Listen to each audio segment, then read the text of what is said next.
Ils étaient 2,3 millions à manifester dans toute la France selon les syndicats, 782 000 selon la préfecture de police.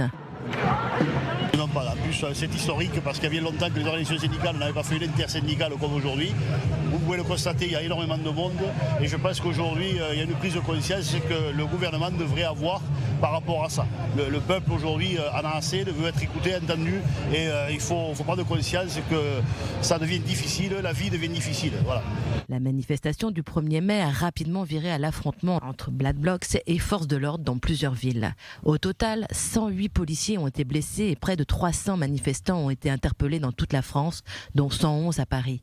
Un bilan extrêmement rare pour un 1er mai. Le ministre de l'Intérieur condamne fermement ces violences. Cette violence est plus forte, de plus en plus forte, dans une société qui se radicalise, notamment du fait de l'ultra-gauche. Et j'espère qu'on aura les moyens techniques de pouvoir continuer à combattre cette violence. C'est le cas des drones et je m'en félicite. C'est la première journée où on a évité des drames grâce à ces drones et qu'il y aura évidemment des sanctions judiciaires extrêmement fortes. Cela fait 15 ans que les syndicats ne s'étaient pas rassemblés sous la même bannière pour la Journée internationale des travailleurs. Le dernier défilé unitaire remonte à 2009 pendant la crise économique. Après ces manifestations du 1er mai, les députés retrouvent les bancs de l'Assemblée nationale après 2 semaines de pause. L'opposition a déjà prévenu qu'elle ne fera aucun cadeau sur les prochains textes.